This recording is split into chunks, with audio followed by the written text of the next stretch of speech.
All right, folks, buckle up. Today we're going to dissect one of the most complex and complicated characters of the Mahabharata. As you guys already know by now, on this channel we're a little obsessed with the Mahabharata. If you didn't know that, quickly subscribe to the channel and check out this video here. Today we're talking about Karna, probably the greatest anti-hero in history. This guy brings all the mixed feelings to the table. People have always wondered, do we like him? Do we hate him? I want to root for this guy, but he's playing for the other team. Look at him. Yeah, this guy. Don't you just want to cheer for him? I mean, he's got that tragic hero vibe, right? But then, there's his best friend. Oh boy, this annoying dude with a chip on his shoulder. Duryodhana. This is where the confusion kicks in. How can you like a great guy when his bestie is basically the guy who puts pineapple on pizza? Karna's like that friend you have who's always getting into bad decisions because of the crowd he hangs out with. But here's the twist. We get why Karna sticks with Duryodhana. Let's dig deeper and figure out how this loyal, generous, and super skilled dude found himself on the wrong side of Dharma. Was it bad luck? Poor choices? Or was fate out to get him from day one? Karna was born with all the star power, literally. His mom, Kunti, summoned the sun god. What's up with gods and unplanned babies in mythology? And boom, Karna was born with golden armor and earrings, like he just came straight out of a superhero movie.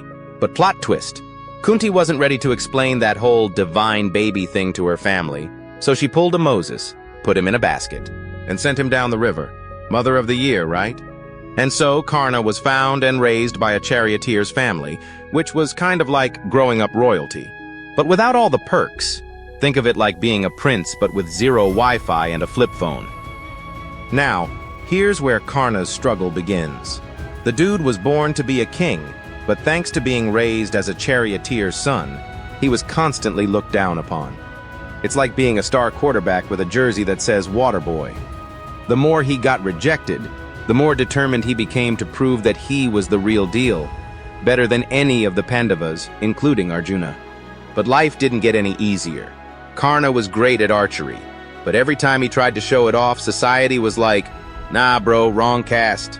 Talk about having bad timing. Then Duryodhana swoops in, our villain with a capital V, and offers Karna a crown, respect, and best of all, friendship. Finally, someone noticed Karna's worth. Now Karna, being the loyal guy he is all in. Duryodhana's like that friend who tells you, hey, come to this party, it's gonna be fun.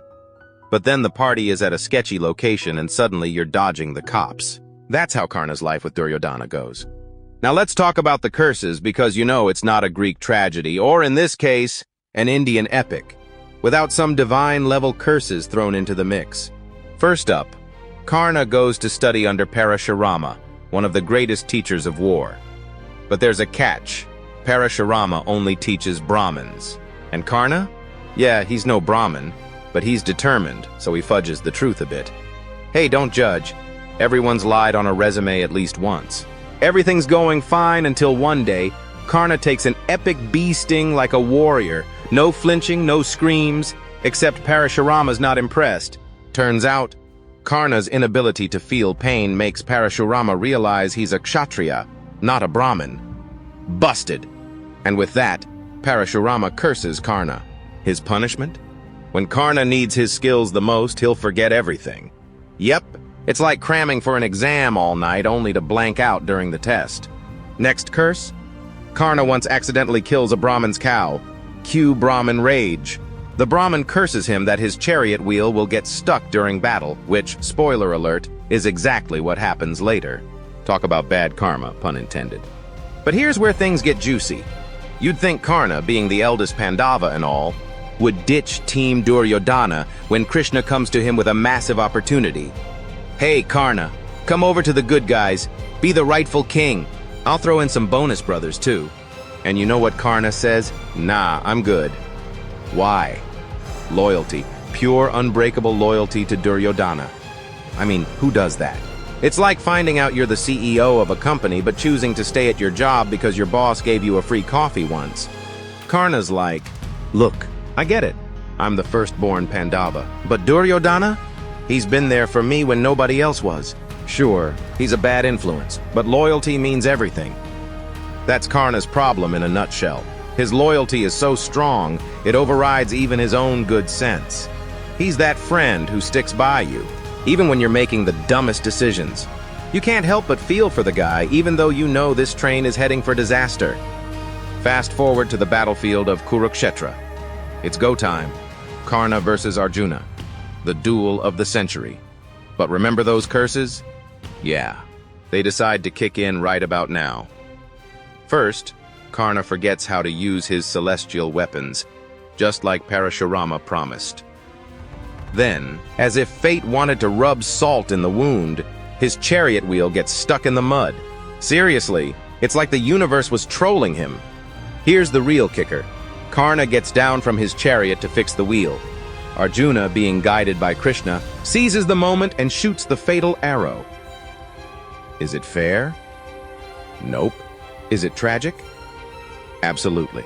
But that's Karna's life in a nutshell, an epic tale of loyalty, bad timing, and an overload of karma.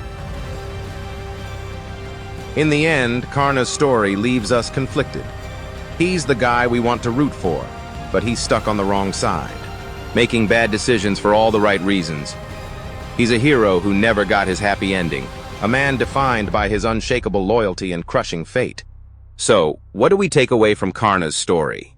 Maybe it's this. Life's messy, loyalty's complicated, and even the best intentions can lead to a tragic end. But, hey, at least Karna went out like a warrior, with his head held high, loyal to the end, curses and all. And that, folks, is the tale of Karna, the greatest anti-hero, the complicated warrior, and let's face it, the guy who just couldn't catch a break. So next time you're facing some bad luck, just remember, at least your chariot wheel isn't stuck in the mud in the middle of a war. Now hit that subscribe button and let's keep diving into more epic tales.